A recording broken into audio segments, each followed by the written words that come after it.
Good evening and welcome to the Cover One Buffalo podcast. You are joining your normal partners in crime, Greg Thompson and Aaron Quinn. Aaron, my man, how we doing?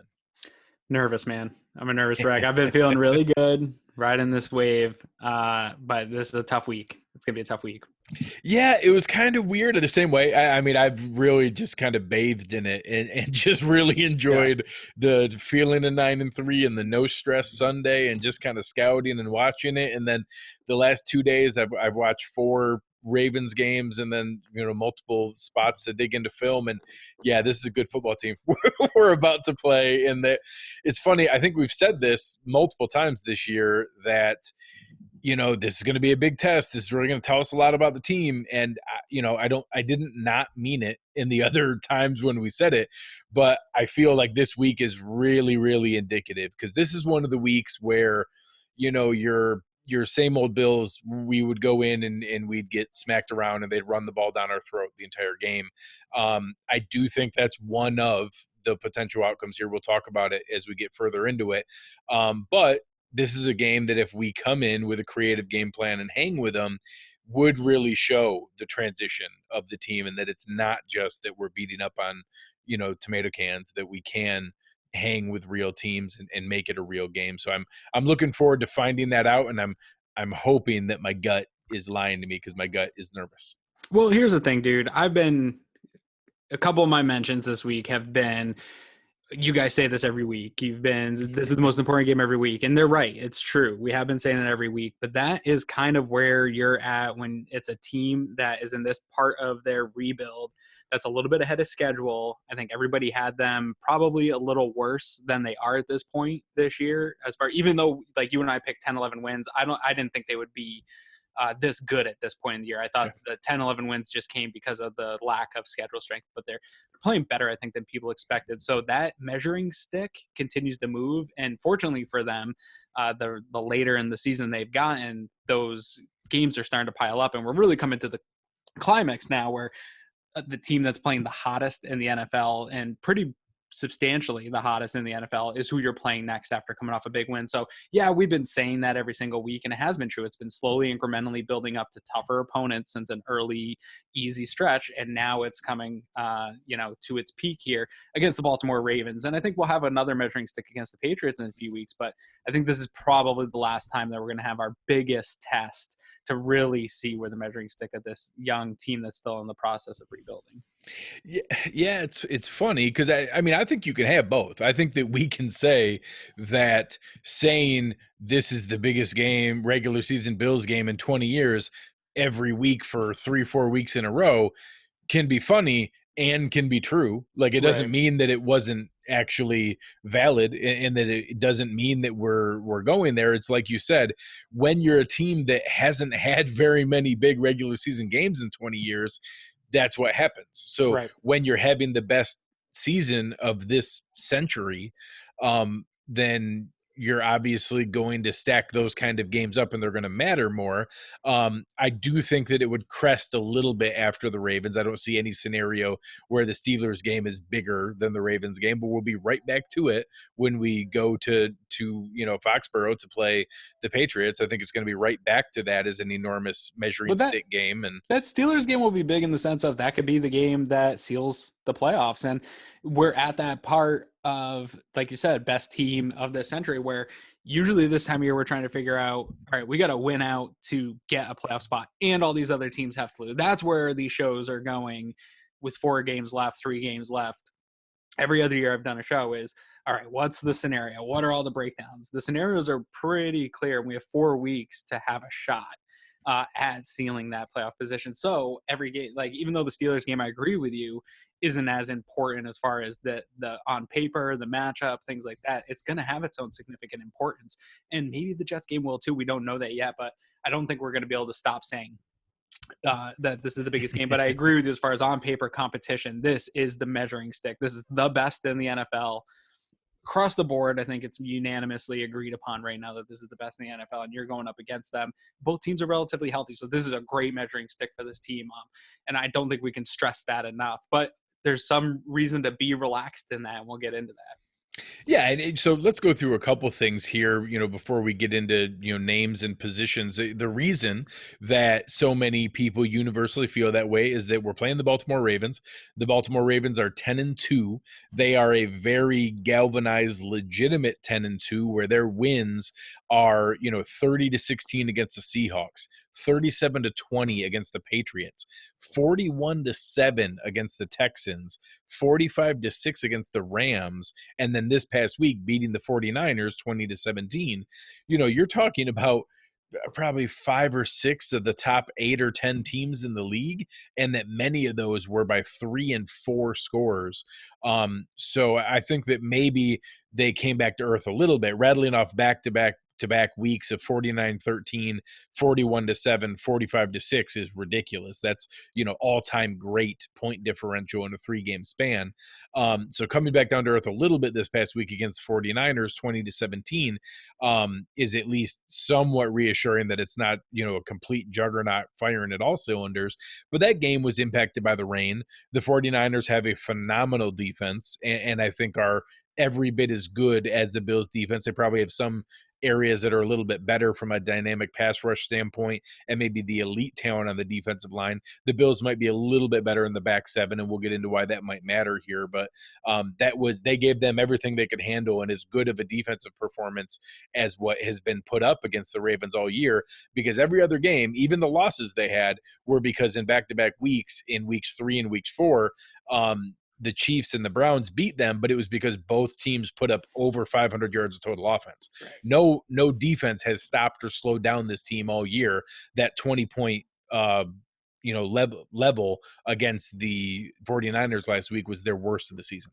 Yeah, no, I mean, we have this conversation on Twitter an awful lot when it comes to stats and film and, isolating stats and things like that. And we trashed DVOA this week because Aaron chats his comments about Josh Allen, but I still look at DVOA while I'm watching film to just see is what I'm seeing showing up in the statistics too. And it is big time with the Ravens. First overall offense, second passing offense, first rush offense, fourth in defense, third in pass defense, 25th in run defense. We're even worse though. They still have the advantage, even though that's the thing they're worse in. And they're second in special teams. It's the most complete team statistically I've seen this year, averaging 33 points a game, only giving up 18. Like you mentioned, that huge point differential over the last 3 games. So this team, not only does it show up on film in a number of ways, them wreaking havoc on both sides of the ball and consistent on the special team sides, but it's showing up through the stats. So when it's film plus stats and you're seeing it all, that it's legitimate. I think there's a lot of paper tigers out there, and we might have even played some and lost to them this year, but this is not that. This is a real measuring stick, a good team with what I think has got to be the leading MVP candidate almost unanimously as well. Yeah, I think everything right now, you look at every power ranking, you can't beat back-to-back weeks with the Patriots, the Texans, the Seahawks, the Rams, and the 49ers, Yeah. and not be at the top of the hill. You are unanimously, every single power ranking has the Ravens number 1. Some of the metrics have them number 1 with a bullet, with a pretty historic sizable gap on number 2 in a few of the things that I've seen. Yeah. I don't know that Lamar Miller is already locked up the MVP. I've seen some people still lobby for Russell Wilson, but Yeah. I think he's the leader in the clubhouse right now for that. So this is everything we could possibly want in a measuring stick, and to really understand where is this team from a real standpoint. And let's start to dive into that. Let's start to take a look at where we think those things are going to take us.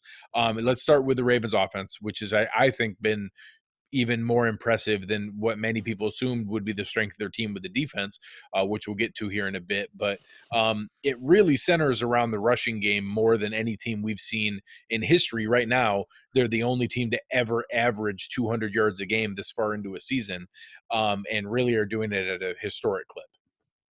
It's super impressive. And the addition of Mark Ingram, I think, didn't go noticed by enough people in the NFL in the offseason. I think that obviously Alvin Kamara is really a awesome talent, and everybody just looked at New Orleans and said, Well, he was like second fiddle, and he really was not a second fiddle running back. We saw it 2 years ago when he ran all over us when we met up with New Orleans 2 years ago. He's a very good running back, and he fits this system perfectly. He's exactly what they needed. We saw it, and we'll talk about it a little bit with when San Diego stacked the box against them with Lamar Jackson. They were able to slow him down. What they didn't have was a Mark Ingram to offset that and play against those guys. So he's had a fantastic season. He terrifies me. There might not be a better team over the last 10 years or so up there with like the Steelers. Patriots are just continuing to have talent, continuing to have a stout offensive line, just continuing to draft well, bring in talent.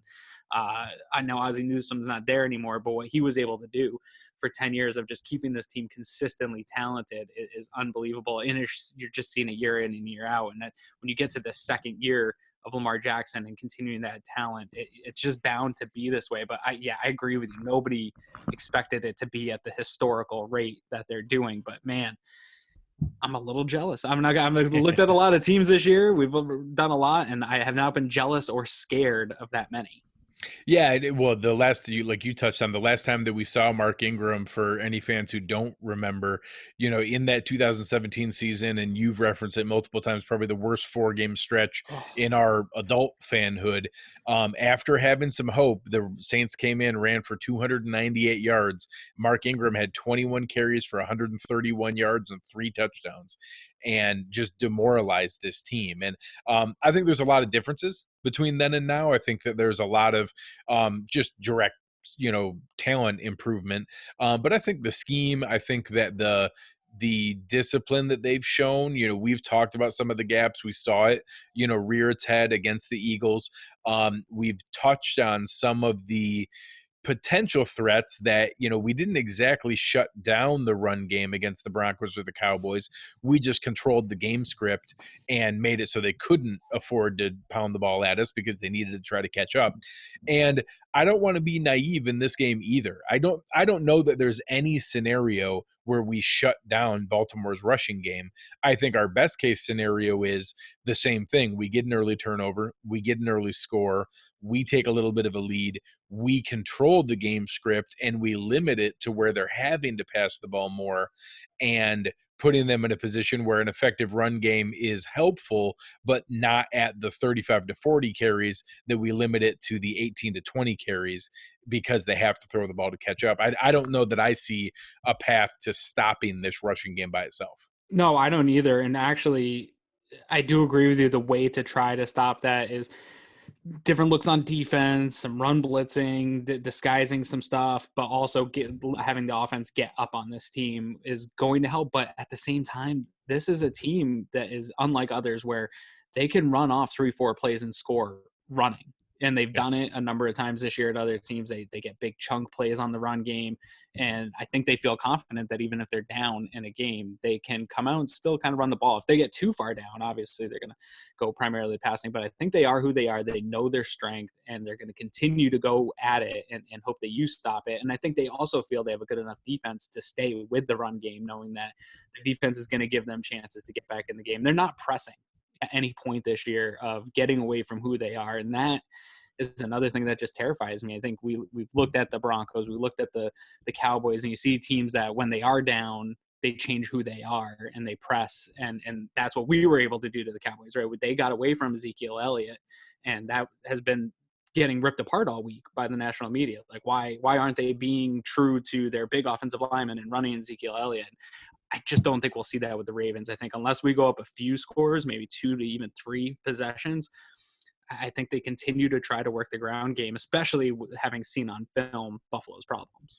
Absolutely. Yeah. I mean, that's not going to be a secret. They know where to hit us. The Ravens are the most dominant time of possession team in the league, which obviously is logical when you talk about the best running game in the league, but it also benefits their defense. By 4 scores. Yeah, but that's also a part of their game plan. I don't know that it's all fourth quarter milking the clock. I think that's part of their plan, is that they run the play clock down a lot. They try to be able to balance that. They know they're very efficient. And if you look at 2 trends from their 2 losses, early in the season with the Browns and the Chiefs. Both teams converted when they got in the red zone. They converted touchdowns. That's going to be a huge part of this. Is you cannot trade field goals with a team that's going to limit your possessions, has the best field goal kicker in potentially NFL history, or right there with Vinatieri when Vinatieri was himself. But right now is easily the best field goal kicker in the league.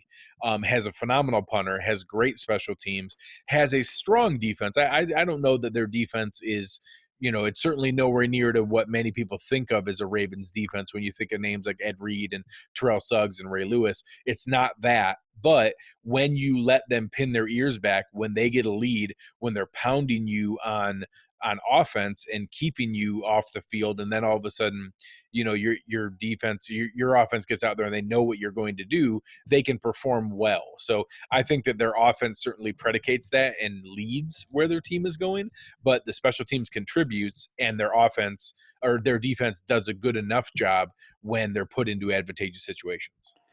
Their defense has been doing a good job getting the ball back and scoring. They've been doing a pretty good job of scoring defense. So they aren't the Ravens defense of old, but they're a talented defense and they're a super aggressive defense, which is weird because their offense can be, in a sense, conservative. So I think they play nice together. But as far as stopping this offense, I don't know, man. I've been looking at it all week. I think there's some ways. There's definitely some paths. I think we're going to see some new looks from the Bills of trying to show stuff that they haven't shown on film. That's a very difficult thing, too, at this point in the season. You have a lot of stuff on film, and it's hard to keep anything really back. And so it's nice to have the couple extra days to do some game planning, look at stuff that's worked against this team.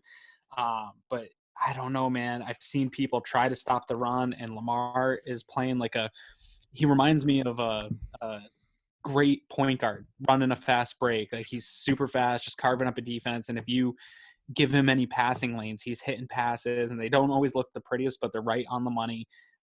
So he's playing like a point guard, and that is just, when he's locked in, man, it's super hard to defend. And we're going to really have to do the traditional, I think, bend but don't break, and hope that the offense can get back out there and keep putting up more points than them. But it's going to come down to trying to keep Tucker kicking field goals this whole game. Otherwise, I just don't see, if they start scoring, man, I don't know that we can play catch up with a team like this. Yeah, no, I think it's going to be a challenge. I think that they have to get out early. I think that they have to be aggressive in taking shots down the field. I think that they're going to do the exact same thing we've seen for a couple of weeks in a row now. We're going to see that no huddle but modified tempo, where they hurry up and get to the line, then they read the defense. You have Dable in Josh Allen's ear. They're able to do that up to 15 seconds. They make adjustments. They're going to do that out of a single back 3-wide set with Dawson Knox, Devin Singletary. I think that we're seeing a mix of that third receiver now between Robert Foster and Isaiah McKenzie. I like that. But that's what we're going to see. It's going to be over and over again from that set. And then, just like you said, they have to convert where they're scoring touchdowns. They're limiting the Ravens to field goals, and that they can get up on them, and that we need to jump out there to 14-6 and then try to use that to limit the, options that they have to try to get that keyed in. And then, you talked about from a game plan standpoint, I'm torn on this. I think it can be, I think it easily can be overplayed, but I do think there's something to it, in that the last couple times that Sean McDermott defenses have played Greg Roman offenses, there's been some success, and that there's been a little bit of a recipe of controlling that and being able to manage that. One of them being in that red hot Super Bowl run that Roman had with Kaepernick with the 49ers. One of those games, the one game that they got shut down, was against the Carolina Sean McDermott defense. So again, I think that that's not fair, because one, Lamar Jackson wasn't the quarterback of those teams. I don't think they had as complete of an offense as what the Ravens have, with the deep threats, the three, solid tight ends, the multiple running backs, and the things that are there. But if you're grasping at straws, and if Bills fans are looking for a silver lining to believe in, I think there's maybe something to that Sean McDermott might have a little something up his sleeve of how to, at minimum, make it harder on Lamar Jackson in that offense, not stop it, but make it a little bit tougher. Yeah, I think that looking at historical data is important to kind of understand what the matchups have been in the past. But like you said, when you start getting into personnel, it's not an indicator of future success, I guess, is what I'm saying. Is that Greg Roman has changed. He's evolved. He probably learned a lot from that. I'm sure he's a super competitive guy. I'm sure he watched that tape a lot of times and said, what did they do against us? Just like Sean McDermott would do. And so both guys have evolved since then. They both have different teams, but better and worse in different situations. But it does, I think, should give fans some ease. And you should anyway, because I think almost universally now around the league, Sean McDermott, Leslie Frazier, and this entire coaching staff are being considered as just a very good coaching staff. So I think you're going to get that anyway, even if the success wasn't there against Greg Roman previously. I think he's going to have a good game plan in place. I think it comes down to execution. Can they execute at a higher level than the Ravens players are right now? And again, that's really what scares me. They're a hot team playing the hottest football in the NFL. And sometimes guys just catch fire and everything works out for them. And you're seeing that on tape. There's been throws that Lamar Jackson shouldn't have completed, but it's happening because this team is just on a roll and they're a hot team and things are just going your way when you're playing like that with that type of confidence. We saw it a little bit with Josh Allen last week against the Cowboys. They are playing hot. They're feeling confident. Some things that typically don't go their way, some passes that typically don't get completed, end up getting completed and start going your way. Yeah, and I think Ron mentioned that in the chat, and I think that's fair. I think that we are playing as well as we have all season right now. So I do think that at least there's a expectation that we're going to put our best foot forward. It doesn't mean that it's necessarily going to be better than the Ravens' best foot forward. I think we probably need the Ravens to be a touch off. And our team playing well, but I do think both of those are feasible. I think that those are potential outcomes in the occurrence here. And I do think that if we played the Ravens 10 times, I think we could hammer out 3 wins right now. And that, one of those could be on Sunday. And I know some fans are hoping that we have some, winter apocalypse here. And it doesn't look like that's the case right now. It looks like kind of no chance of rain, 44 degrees, light wind. So it looks like it's going to be pretty good winter, good football weather here and nothing that's going to be hugely impactful for the game itself. So I think we're going to see both of these teams at their best. I know we were looking at it. The Bills right now are very healthy. Ty Nsekhe is the only real impactful injury on the report, and that most of the rest of the guys were out there. And for the most part, it looked like the Ravens are in decent shape, although one piece of that is their backup center has been in, and that having Patrick McCarry in, many people thought was going to be a positive, but it's actually been a bit of a challenge because he's played incredibly well. So I think that part of that's been a little bit with Matt Skura, going out for them. People thought, oh, maybe that's a chink in the armor. It has been impactful for the Patriots. So for the Ravens side, having that in there, I still am hoping that that's something that Ed Oliver and Jordan Phillips and those guys can take advantage of. But right now, their backup, Patrick McCarry, has played well in the limited snaps he's shown. So that's one area that could be there from an injury standpoint. Besides that, both of these teams seem to be coming in relatively healthy. Yeah, and that's a very rare thing, the way the Bills injury report has been. It's crazy through this year. I can't believe it. I'm going to knock on wood just so I don't jinx it here this coming week. But it was impressive to me to see that the Ravens are in similar shape right now. A lot of guys also weren't practicing, but they were non-football related, probably rest days. Your Earl Thomas is getting a rest day and stuff like that. What I found interesting this week is we have seen a lot of rest days for the vets, the Frank Gores, your Lorenzo Alexanders. This has been a very common theme for Sean McDermott since he's been here, is giving the vets rest, giving guys that have been playing a lot a day of rest. Nobody was resting today. It was just Ty Nsekhe on the list. Nobody else, no veteran rest days or anything like that were noted.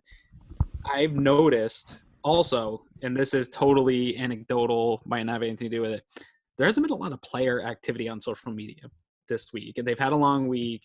That there's probably some stuff over the weekend, but it's been pretty locked down. I think that this team is so locked in right now like we said, they're playing their best football they've played. They're coming off a big national spotlight win where they probably feel like they showed the world something, and now they're backing up against another team and everybody all week long, I think we called it. It's going to be, if we beat the Cowboys, oh, the Cowboys aren't that good. They beat themselves, and that's kind of what you've seen on all the major networks. So they still have this chip on their shoulder. I think they know where they're at. I think they know the meaning of this game, and it feels to me, and seeing that injury report, that everybody's practicing. Everyone in this organization is locked in for this week. Yeah, I think that's a good way to look at it, and I think that it's something where that is a benefit of the time frame and how it fell, that I think they were able to give the team a day or two to kind of really kind of enjoy the win that was there. And you even heard many of them talking about it, that I think they gave everybody the day off on Saturday, and then the coaches came in and everybody showed up anyways, ready to get some work in and ready to do those things. So I think that really speaks to the rhythm that the team is feeling, and the kind of the role that they're on, and want to be able to kind of keep that live in what's there. But it's interesting to see that, and I like to see the team kind of locked in, laser focused, ready to roll, and that speaks well to what's going on.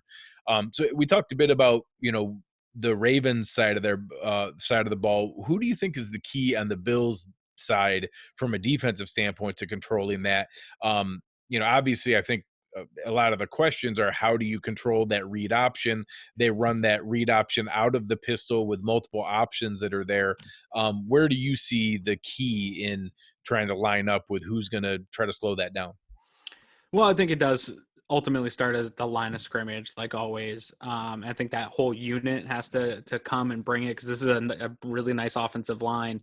But as far as outside of cliches and entire units, I think that both safeties are going to be very huge in this game. I think, Eric kind of touched on it in our Slack channel. I think somebody's probably going to come down in the box a little bit more and try to get involved in stopping that, covering the quarterback, just being that guy down playing in the box. You might see Jordan Poyer in there a little bit more. That's what we saw previously against the Ravens. So I think the safeties are going to be a big part of this, and also keeping the top on the defense, because Hollywood Brown, if you commit too much to the run game, get involved in that too much, they will take the top off the defense, and he can do, and he's done it a number of times. So there's a lot of stress is going to be put on those safeties, and I think they're going to be a big key to stopping or trying to stop or contain this offense. Yeah, it's interesting. So much of the NFL nowadays is managing the edges, being able to maintain, contain, being able to come up and tackle out in free space. And I actually think this week is going to have a lot of it decided between the hashes and up the middle, and how we can we get penetration? Can you beat a block one-on-one and mess up the rhythm and timing of how long Lamar Jackson has to make the read on the read option? Can you get penetration to be able to mess up some of the inside trap and inside power that they run that's in there? Can Tremaine Edmonds use his length and athleticism as you know, a counterbalance to stop some of the pressure that they have there? Because I think I've seen some people speculate that we maybe even put him outside a little bit more to be able to shake things up. And I think his being able to have a great game and utilize the amount of space he can cover is going to be huge in what they normally are going to do in reading the one player off the edge that they usually leave unblocked. If you have a guy like Tremaine who can cover so much space and such a wide swath of ground with that crazy wingspan, I think it could throw a wrench into what they're doing. So I'm hopeful that they're creative with him and put him into a really good space. And then beyond that, you're spot on. We need exceptional tackling from Poyer, from Hyde, from Milano. We need Taron Johnson coming up, and like Eric likes to talk about, firing his gun. We need him coming up here and laying big hits. Adrian just brought it up in the chat. We cannot afford missed tackles. Everyone has to come up, and when you make first contact, you have to bring your man down. And it's going to take discipline every single snap, this is one of those games where you could be playing really well 90% of the time, but if they break big ones on the handful of other snaps, it can all unravel. So I think it's going to be a combination there with the safeties controlling their tight ends, the middle of the field, and being creative with the linebackers that are really going to make a difference.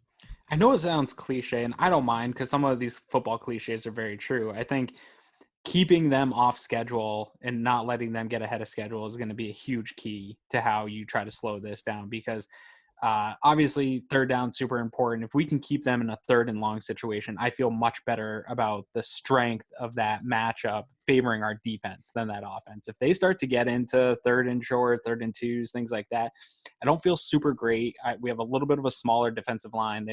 They got some big maulers up there, and Ingram can grind out some yards. So I don't feel great if they are starting to get into some third and short situations. But if they're in third and long, I think that does play into our strength. And I think we have to try to create those situations as much as possible. So winning on first and second down is going to be a huge priority. And hopefully, I think they'll be able to do it. The Ravens have started out great on scripted plays. We saw that last week with the Cowboys.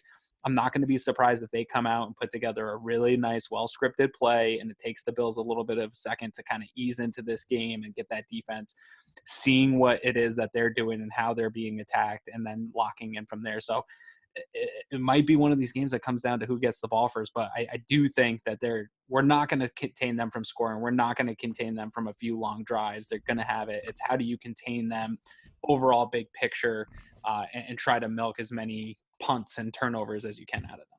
Oh yeah, and I think that another good point that came up in the chat from Joe is just talking about the idea for that toxic differential, the idea for a big play that's unexpected. I used to talk about it a lot in the past. What's the recipe for a victory here? What's the recipe for an upset? And having a 6.5 point underdog at home means that Vegas sees them as nearly 9 or 10 points in difference from a talent standpoint. I don't know that I feel it's quite that far, but there's a reason for that, and there's certainly been a stretch there. I think that if we see a Bills upset, it's going to take a combination of early scoring touchdowns instead of field goals, winning the turnover battle by, I think, more than one. I think it would take a 3-1 or 2-0 or 4-2 kind of turnover differential. Having an unexpected big score, so whether that's a trick play, whether that's a special teams return, whether that's a defensive touchdown on a strip sack or a pick six, I think it's going to take a play like that plus touchdowns instead of field goals plus a turnover differential to let our talent kind of take hold. I don't know that this is a game that we can simply square up, play in, play out, and just straight up beat them without a couple favorable things happening. And that's okay. I think that we're a good enough team that if we just have a couple favorable things happen, we can pull this off. But if we just try to go toe for toe and shot for shot with them, they're firing on all cylinders and the hottest team in the league for a reason. And I think that would be asking too much. Yeah. When I look at how do you win this game, what's that recipe? I look at every conversation I had about the Patriots for the last 20 years, and that you can't beat yourself. You can't have the flags. You can't do these things that put you in a bad position or a negative position hole. And you have to hope that some of that happens to them and force some of that happening to them in the toxic differential, things like that. So I agree with you. I think this is one of those games I've talked about for years where you need the punt return for a touchdown. Like Andre Roberts finally springs one for a touchdown. I think they're going to have to come up with some other way to generate points to get the scoreboard to be better than this team. Because I think as far as on paper, they've matched up pretty well with almost every team that they play this year, if not better than a lot of them. I think this is a team that is substantially better than the Buffalo Bills. I think they're a step above. I think Buffalo's in that next tier of good teams. I think there's maybe 2-3 elite teams, and then Buffalo's in that next tier. And in order to beat a tier up, to get into the heavyweight division and beat those teams, you got to have some stuff go your way. And some of that you can create, and some of that you got to hope happens. Yeah, and I think that's very fair. Yeah, I don't want people to think that we're slating the team. I think both you and I are very excited about where the team is at. I think we're really impressed with what they've done so far, and the Ravens have done even better. And I think that's okay to say that. That's simply stating the facts of what's taken place so far this season. I think the Bills and the Ravens are probably by a healthy amount the two most surprising teams in the NFL, by varying degrees. I think people expected the Ravens to be pretty good, and they've been excellent. The most people thought the Bills were going to be average or below average, and they've been pretty good. So they've both taken sizable chunks. Just the Ravens started out a couple tiers or a tier or so above them, and now have rocketed to the top. The Bills started out in the middle and now have rocketed near the top. So it's not taken away from that. It's just recognizing what's there. Yeah. Flipping over to the other side of the ball here. Again, we talked about this. There's been a lot of weird movement for this team. Two of their starting linebackers are guys who were signed mid-season. They traded for, multiple guys in the secondary and adding, Marcus Peters to this team. Having Marlon Humphrey, Marcus Peters, and Jimmy Smith is a pretty impressive trio of corners. That's not even counting Earl Thomas as your safety roaming around. They do play the 3-4 still. They have a lot of big bodies. I think Ron was joking about earlier how big their fullback is. Yeah, he's so big that he's their backup defensive tackle as well. So Patrick Ricard plays both defensive tackle and fullback. And that having that kind of flexibility, rookie, Jalen Ferguson is one of their kind of pass rushers off the edge. Matt Judon is one of their guys. Judon. And for anybody who's, kind of has their eye on the free agent market, maybe that next tier after Yannick Ngakoue and Jadeveon Clowney, Matthew Judon's a guy who seems real processy that we could throw some money at this offseason. So that's for another day to be able to talk here. But their best pass rusher is Matt Judon coming off the edge. So they're a good defense. I don't think they're an exceptional defense. I think they're an above average defense. I think the Bills defense is a little bit better than theirs, but I think they're good. And they're put into fantastic positions all the time because of how incredible the Ravens offense is and how much time of possession they control, that they're able to play limited snaps, knowing the other team is passing, pin their ears back. And I think a lot of talented defenses would look good there. The one area I think is the Bills can move the ball. I think that they've shown you can run off tackle. San Francisco had some success doing that. I do think they have the secondary that you're not going to necessarily light them up for 400 yards passing, but that's not the Bills' MO anyways. I think you can still hit them with open shots. I think that we can get some movement there. So again, we have to figure out a way to get the ball out of their offense's hands. We have to get it back. But when we get it, if we get some good turnovers in good field position, if we get some returns with some favorable field position, I think our offense can move the ball and be able to get some movement from that end. And again, then it's going to come down to, can you cash it in for touchdowns and get the 7 and not settle for the 3? I think that's going to be a huge part of this.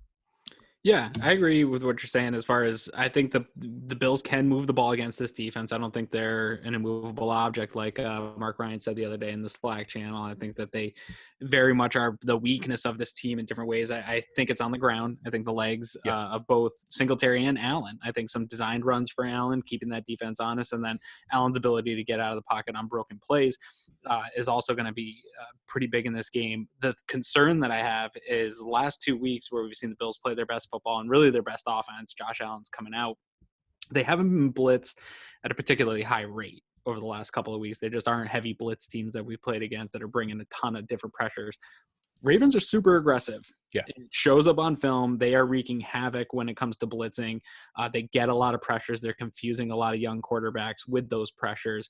I think Eric was telling me they have the number 1 blitz rate, 51% blitz rate in the league. And some of that will be able to kind of offset, like we talked about in Slack channel, we'll be able to offset a little bit of that with the no huddle. Some of the formations you can do. Eric just tweeted out a little bit ago about spreading out some of those formations, not allowing them to bunch up. But Josh Allen has not done a great job against the blitz. It's definitely still his weakness.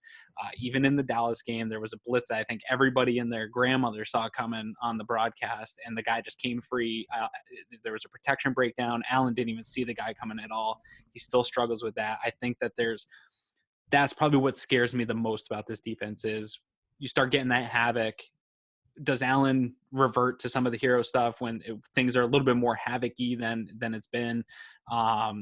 And that is what opens up the big plays. Allen still has had ball security issues. We just haven't lost fumbles recently, but the ball security issues are still there. Is he going to get into a position where guys are coming from positions he doesn't know, guys are getting their hands on the ball, swatting the ball out? And that's where I think this Ravens defense they're not a great defense, but they've been opportunistic and they create a lot of havoc that makes you uncomfortable. And it's a great test to see really where Allen's back when we do pass. But I think the plan's got to be to beat them on the ground, like we saw San Francisco take it to them last week. Oh yeah, and we talk back and forth about range of possible outcomes, and I always joke about if we played 10 times, out of those 10 games, one of them is a thumping where they are running the ball down our throat and the blitz is getting home and they're hammering us on defense. So I think several of those are good games, back and forth, tight games between two talented teams, and some of those are the Bills pulling off a win out of that. But unfortunately, one of the potential range of possible outcomes is a bit of a thumping here because they have the recipe to do that. They have a better run game than what the Eagles have.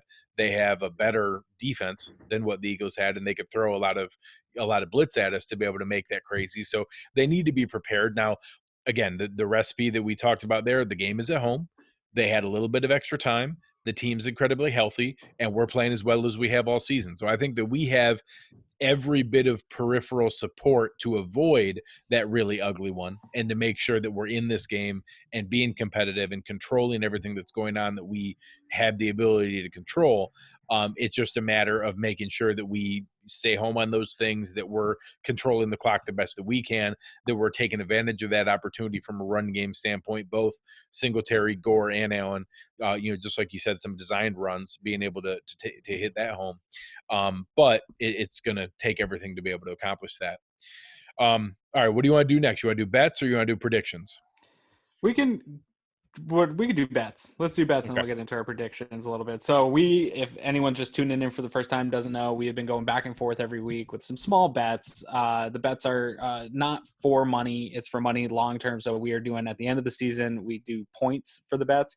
At the end of the season, the winner, whoever has the most points, the loser will donate $100 to the charity of the winner's choosing. So I was stomping on Greg. He has made a great second part of the season, second half of the season comeback here. He's a hot team, maybe in the hunt. I think we can say now. I think I'm in the hunt. He's in the hunt. He's in that graphic. So right now we have 3 bets. We might come up with another one here during the week. So stay tuned to social media if you're at all interested in this one, which I'm sure you're not. So I'm a big Mark Ingram fan, so I hit up Greg at he's been averaging 68 and something yards a game. I had at 69.5. I'm taking the over for 3 points that Ingram's able to go over 69.5. It's not as high as I expected when I looked at his box score. Box score is like the last thing I look at just to kind of confirm what I'm seeing on the tape, and I thought that would be higher, but there's been games where he's kind of been taken out of the game plan because Lamar did so much on the ground or whatever, like that he's just not getting the production that he should every single game. But I feel pretty confident about that bet. Yeah, it's kind of sneaky that they have, they've had plenty of games where they're salting it away. So he's averaging 5 yards a carry, but Gus Edwards is also getting some touches and also averaging 5 yards a carry. And even Justice Hill, their rookie, they're sprinkling him in, and he's getting 3 and 4 carries a game. So they've gone there. But yeah, Ingram has certainly led the way from a running back standpoint. The crazy part is he's not their leading rusher. No. Because Lamar Jackson is their leading rusher. And in 12 games, the man already has 977 yards, already almost at the vaunted 1,000-yard mark that only Michael Vick has done once, and now seems inevitable that he's going to cross that threshold very likely in this game on Sunday. Yeah. He's averaging 81.4 yards a game. It's just, I think you and I both had to go double check it twice to check, is that real? Is the average right? The man is averaging 81 yards a game rushing at quarterback. Yeah, it's unbelievable.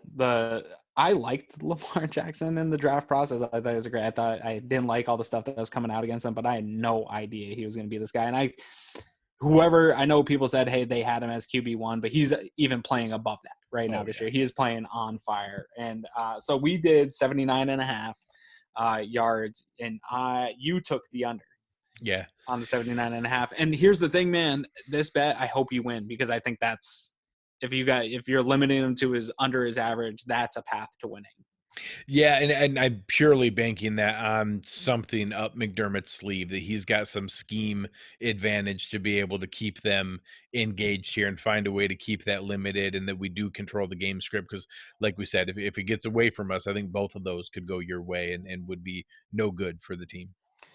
Yeah, I agree. And then we took our boy John Brown, wide receiver 1, 74.5 yards. I'm taking the under on that. I think that I do think he's had some really nice stuff this year and he's peaked, but I think he's probably for the year on average going to be closer to 50, 60 yards. I think that average is going to start to get back to that a little bit here. And I think a game like this, with their pass defense being clearly the strength of their defense, I think that we try to establish a run. And my hope is that we're up by 2 to 3 scores and are really just grinding out the clock for the end of the game. And we don't need John Brown all that much this week. Yeah, and honestly, I think that's probably the game we need, is that we're controlling the clock, we're running it, we go there. I'm purely banking on that this is the John Brown revenge game, and he wants to rub it in with the Ravens that they didn't use him properly last year and didn't re-sign him. And we saw it with Cole Beasley, that the coaches made a priority to get him the ball. Yeah, back-to-back revenge games is where I'm banking on outside of the actual logic. Back-to-back revenge games, because we had the Isaiah McKenzie revenge game 3 weeks ago. Now, clearly, it's just a tour around the league. That's it. So that's all for our bets so far this week. But we might have some more. We might surprise you. Greg was trying to get me to take one of the points, and this game's too wonky for me. I just don't feel confident in it either way. Now we'll get to our predictions. All right. So I've changed my mind 10 times on this game. I think that. Did you have us beating them 3 out of 10 times per year? Yeah, exactly. Exactly. Yeah. The 3 of the predictions out of the 10 were Bills wins. The path to getting there, I think, is outscoring them. I don't think it's an accident that their 2 losses are games where they've given up more points.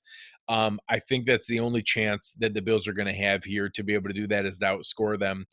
And I don't know that I see it. I think that we're clicking pretty well. I think we're going to score multiple times. I think we're going to cover the 6.5 points. I just don't know that we're going to be able to convert the touchdowns that we need when they're going to be field goals. I think that our defense can slow them down a little bit, but I think that they've shown the ability to move the ball. I think they're going to have multiple scoring drives. So I'm calling, something with maybe a touchdown, but 4 field goals. Maybe they get to 19 points and the Bills are at 17. I think that we're right there. It's close. But I honestly, I think a piece of it could come down to, the Bills missing a field goal and Tucker not missing any and converting every time he has a chance. And maybe even the Bills having a late lead and Tucker hitting a game winner to be able to take it 19-17. They're the best team in the league for a reason. I think the Bills can hang with them. I really hope the Bills pull the upset, but just from everything I've seen, the film we've watched, the numbers we look at, I think that it's more likely that the Ravens are going to pull this out. Is that the first time you picked against us? It is. No. I did pick the Cowboys last week as well. So I may be reverse jinxing the team into the upset that they need. There you go. So I'm going with the Ravens here as well. I have it 17-10. I think it's going to be a low-scoring game. I think it's going to be very hard for the Bills offense to do what they've done the last 2 weeks, with just as aggressive as this defense is. If they can really use the no huddle to slow that down, I think that they'll have a chance in this game. But I just can't confidently come out and predict that and put my really valuable name and who I am on that. So yeah, I went with the Ravens 17-10. I don't know, man. I just think it's going to be a low scoring game. And if it's a 17-10 game, or like you said, what'd you say, 19-17 type game, I think that's a win for this fan base. This is not a game they need to pick up. I'm not in that conversation about the division, trying to win the division and win out and stuff like that. That's cool. That's fine if people want to talk about it. I'll be all there if it all starts to come together.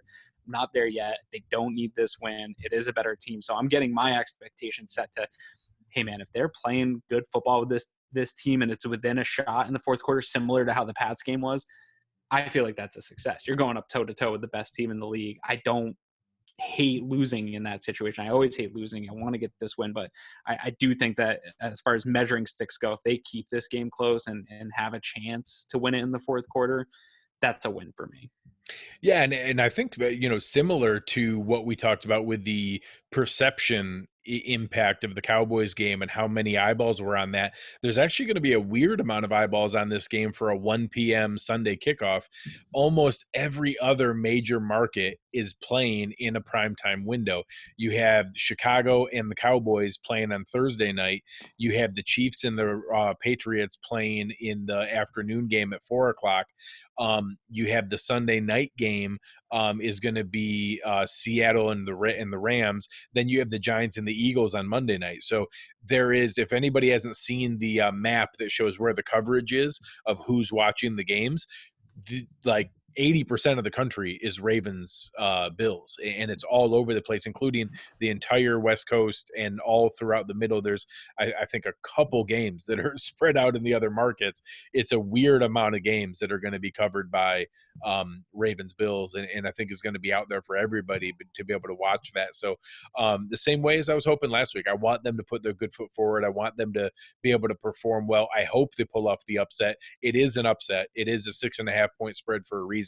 They are favored for a reason. It will be an upset if they pull that off, but I certainly am hopeful that they're going to be able to do that. And just like every other week, I'm going to talk myself into it by kickoff. Yeah, I'll be up for kickoff and in the same boat, but I just don't feel good about it. I think that this is a better team. I think that they have the trajectory to be a very special team this year in the 2019 season. And I just don't think the Bills are there yet. We're 6 months ago, we were happy that this team had the chance to be in the hunt. I think that they're firmly in position to not just be in the hunt, but to secure their playoff spot with games to go. That is a very huge success for this team. So, yeah, would I like them to steal this game? Absolutely, I'd like them to steal this game. And if they do, I'm talking division too. I'm getting crazy and all on and talking, hey, can this be a Super Bowl type team?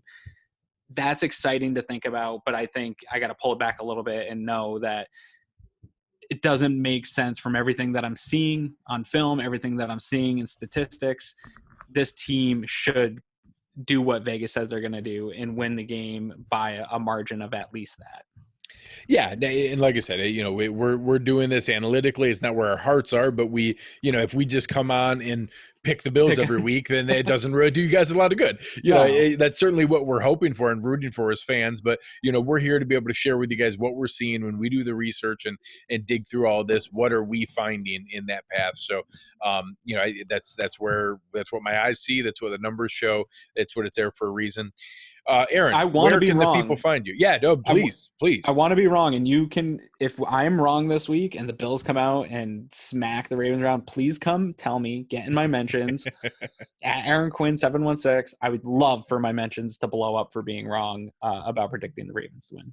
Yeah, this would absolutely be a good one to be able to be wrong about. But so when you are wrong, and when Bills Mafia comes to find you, where can they find you at?